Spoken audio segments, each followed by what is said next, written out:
Welcome to In the Community. My name is Wayne Albert Glusker, and I'm proud to have with me today our guest, Ed Pansullo, who is the chairman of the board of Books Aloud. They're based in Campbell, California. Welcome, Ed. Thank you very much, Wayne. Appreciate it. You're welcome. So I wanted to start, Ed, with a couple of questions. I wondered if you give the audience and myself a little brief history of Books Aloud. Okay. Thank you. Books Aloud was started by a woman by the name of Florence Peer in 1972 in her basement. She felt like there was a need for providing the opportunity for people that were sight impaired to be able to enjoy the reading experience. And so it's been 46 years. It was a couple years after that Books Aloud was able to move, was given a space in the library, San Jose Public Library. It was kind of a room they weren't using, so they built a makeshift studio and started recording books there. And then when the new Martin Luther King Library opened up, then they actually designed a room for us. So we've got two state-of-the-art recording studios, lots of room for all our recorded material and our shipping and our staff. So that's pretty much how it started. Great. So Ed, I understand that the entity Books Aloud is also a nonprofit. We are, 501(c), and it's a nonprofit. We charge nothing for our services. We provide books on tape for people completely free of charge, for people that are in need and qualify. And we're completely volunteer driven. We've got 4 paid staff. Our executive director, a recording engineer, an assistant, and an operations manager. But everyone else is doing it for love. All right, very good. Well, tell me a little bit about how you got involved with Books Aloud itself. You know, Wayne, it's interesting. I'm a member of the Lions Club in Campbell, and our previous executive director, Joyce Muir, came to our Lions Club and did a presentation about Books Aloud. And actually, one of our Lions Club members, Jim Malone, was an original founding member of Books Aloud. He brought it to life. It was, at the time, it's called Variety Audio before it became Books Aloud. And he was a prominent banker and a member of our Lions Club for over 50 years. And he was on the board of directors. And so there was a synergy there. And also, she talked about, how they recorded books. And I said, I'm a pretty good reader. So she invited me to come and audition. I did, and became a reader. And then after some amount of years reading, my recording session was 1 hour a week, every week. She called me into her office and she proposed that I become a member of the board. Well, I didn't think I was really board member material. I was thinking, I think probably you're looking for somebody with a little deeper pockets. But she said, no, I like your energy and I like the connection with the Lions Club, because the Lions Club is all about sight conservation. Our primary charity is helping people with sight problems. So because the mission of Books Aloud was to provide the reading experience to people that were sight impaired or had physical disabilities or for one reason or another weren't able to enjoy the printed word, I said, this is a nice fit for me. So I auditioned. Luckily, they accepted me. And the problem is, if you're on the board for a certain amount of time, pretty soon you've been on the board longer than anyone else. And then you sort of become the chairman. So There I am. I'm the chairman of the board of Books Aloud, and very happy to be so. Very good.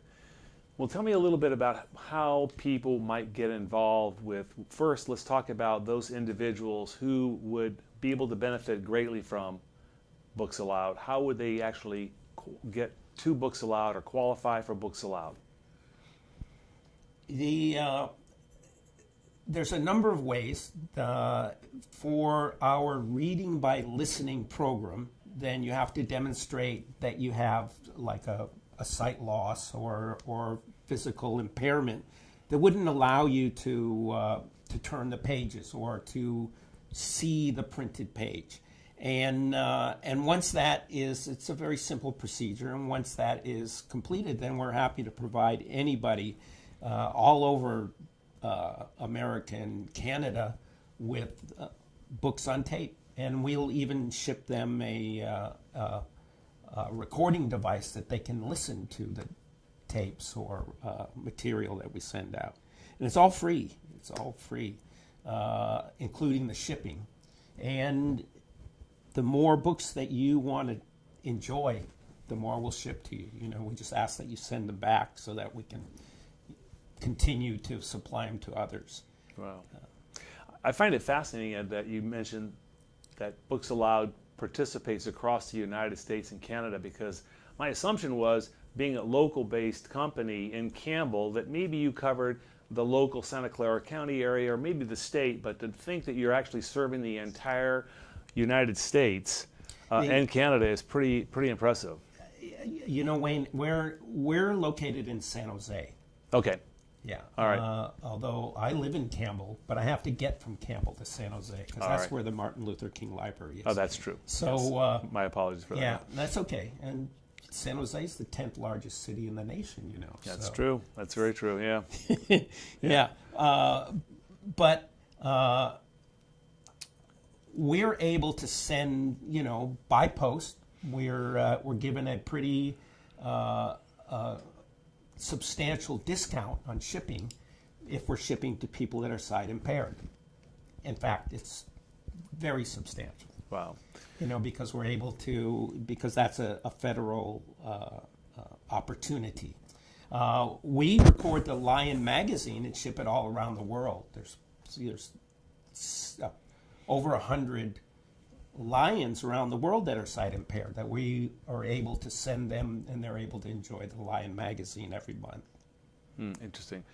Well, let's get to the other part of Books Aloud, and that is actually people spending their time volunteering to be part of Books Aloud by actually reading a book that will eventually be enjoyed by somebody not only in the local area but somewhere across the United States. How does one get involved in doing that? If you want to be a reader, then you must audition. And if you have the skills, then we're happy to have you. We keep our recording studio working 5 days a week, 8 to 5, primarily split into 1 hour sessions. So that's quite a few opportunities for readers, and we try and keep it cracking. You know, our recording engineer gets in there and he doesn't leave until end of day. And so because of that, we have 8,881 titles on the shelves available for people that want to enjoy one of our recorded books. And so we have, I think, in the neighborhood of 2,400 clients. So there are a lot of people asking for the books that we record, and and that go through them voraciously. And there are some readers that have favorite readers, listeners who have favorite readers. So they kind of like hope that they get that same reader that recorded that John Grisham book. If we're going to get another grunt, because they like mysteries, So it's kind of fun. I learned that from a client recently, who was a young woman who, as a young girl, and she's totally blind, was a client for years, and she confessed to me. She said, There were some readers I liked better than others. And in her case, she liked hearing a woman's voice for the books that she enjoyed. And so I hadn't thought about that before. There's a lot of things you don't think about when you're, if you're not sight impaired. So that was interesting to me. I was hoping she'd say, "Oh, you were my favorite reader, Ed." But that was interesting. And we've had a lot of really very talented readers over the year. Lee Weimers was a reader for us for years and years. Yes. Brian Adams, who's a television personality, was a reader. There's a woman named Virginia who's the head of the drama department at West Valley College that takes time out to come over and read. She's a wonderful reader. Patty Gassman, who's a local actress and acting teacher. So many of our books have some pretty familiar voices and some really good readers. Very interesting. I would like to also ask you, Ed, how is it that Books Aloud determines the book that they're actually going to be reading? So, for instance, do you have a category of children's books that you stick to, or are there certain mysteries you stick to, and who is it that determines that? And on top of that, approximately how many titles are you adding to your collection every month, approximately? That varies on the books that we're recording, because it's quicker to record a children's book, naturally.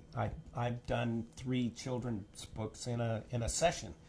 But the Jean Le Carre book that I was working on took 6 months. So it's a process that varies from book to book. But you also asked me how they chosen. Well, a lot of it is on demand. If there are people that are mystery enthusiasts, then we try and replenish our stock of that. If there are people that like biographies, if there are people that like cookbooks, and that's what we're going to do, because we want to create the material for the clients that what they ask for. So how many titles do you think you're adding every month to your collection? Oh, probably 100, I would have to guess, including children's books. And because once it's recorded, then it has to be proofread, and it has to be, everything is digital now. When I first began, everything was literally on tape. And once they recorded it, it was in a cassette format, and we could ship it out right now. Now everything is MP3, and it makes it easier to store the material that way. I hope one day we'll be able to send out the material in a digital format, so we don't have to get a box and write out the address. We can send it to people. But not all our clients have computers or are able to access computers. So we're going to cling to the opportunity still to send out cassettes, so that people can enjoy it. With a cassette player, the thing is that unlike a CD, you can start a recording and then stop it and restart it right at that point. With a CD, that's very difficult to find that spot, especially if you're sight impaired. How are you going to go back to that spot where you stop listening to tune back in again? So the cassette players have large buttons, easy to find and easy to operate, easy to stop and start. So that's a format that's worked very well for many of our clients. Okay.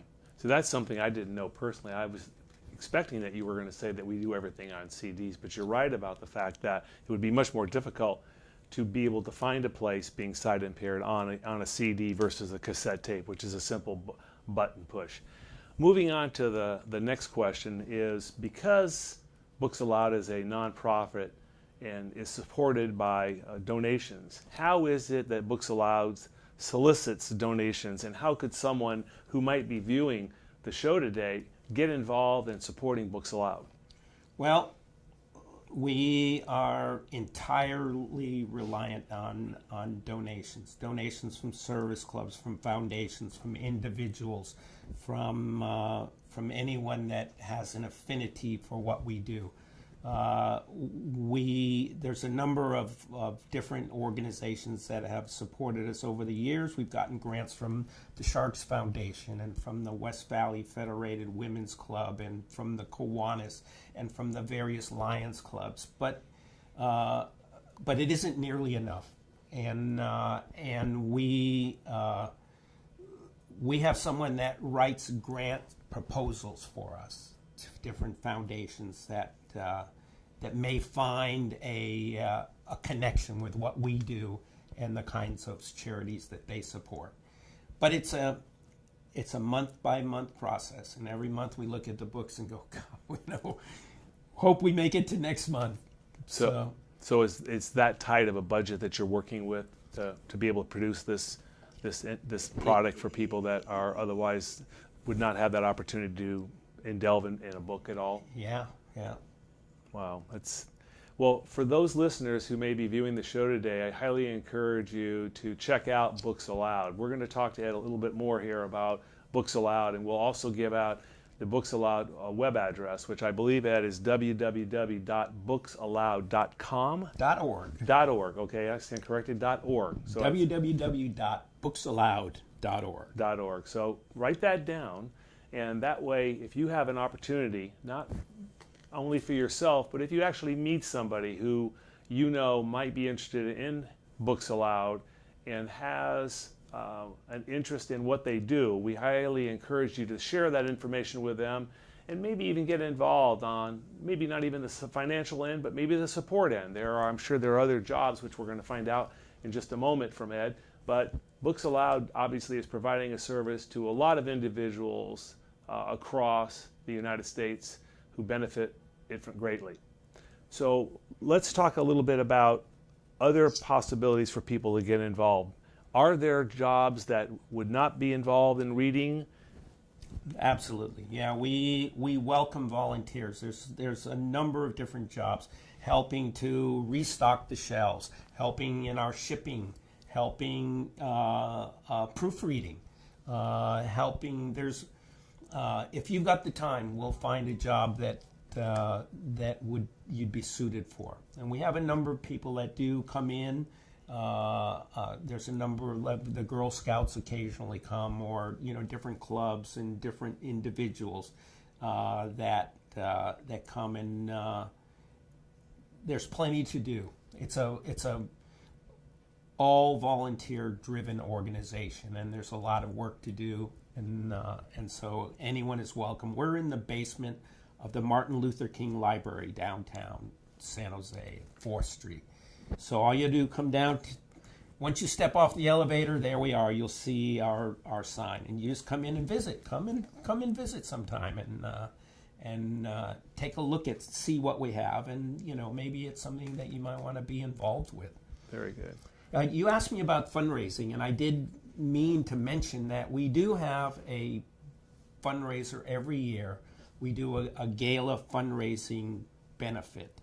And this year, in October, it's going to be at the Cinnabar Golf Club in October. And the theme this year will be All the Light We Cannot See. It's based on a brilliant book that takes place in World War II, between a young girl from France and a young man from Germany. But it's very a very moving book, and that kind of inspires this year's theme. Last year's theme was The Wizard of Oz. Wow, that's great. So there you go. There's a great opportunity for you to not only find out about Books Aloud, but also to participate in a really worthy activity by maybe joining and being part of the gala. I'm sure they can find out about the gala on the website. Yes, sir. Yeah. Is there a phone number that maybe you can give the listeners today that they could contact Books Aloud at? Yeah, would be. There we go. So phone number is 408-808-2625. That's the fax number. The actual phone number, again, is 408-808-2613. So either of those numbers, if you want to be able to fax over some information or if you want to call directly, those would be the two numbers that you would want to contact. The other thing, too, I wanted to share is Books Aloud has this wonderful brochure they've produced that I think would answer a lot of questions that you might have about the organization, and also obviously it has the contact information that you'd be able to have at your will.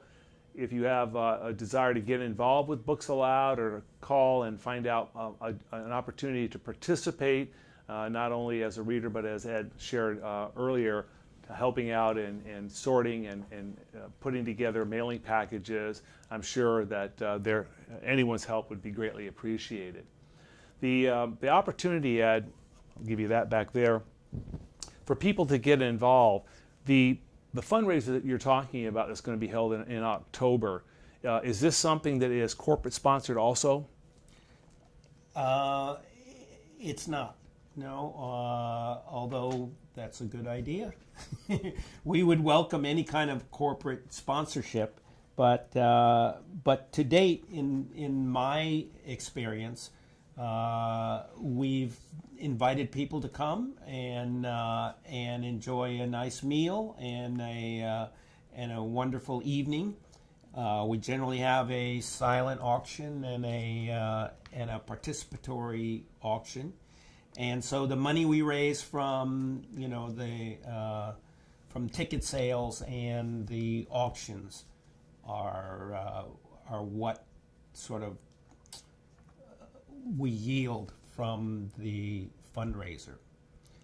But wouldn't it be great if we had a corporate sponsor that would step in and help us with that, because then we could just do so much more. There you go. So those of you out there who are working for big corporations, and you know who you are, here's an opportunity for your corporation to step in and help a wonderful organization be able to further the cause that they have in supplying books for individuals who would not otherwise be able to enjoy all the wonderful books that are written by the authors around the world. Before we wrap up, Ed, what I wanted to do also is to find out how actually is it that Books Aloud advertises or promotes itself for people to find them. Well, we have a website. We also are on Facebook, and we welcome any calls or mail, and or just come and visit at the Martin Luther King Library. All right. Does Books Aloud go to other links in media, digital media like Instagram, to promote, for instance, an Instagram shout out could be, or even a Twitter, this is the newest book we were just doing? We don't do that. But there's. I'm glad that you asked me that, because it reminds me of something that I think is very important that we do, and that's our Sight and Sound program. So aside from the reading by listening program, we have mini libraries in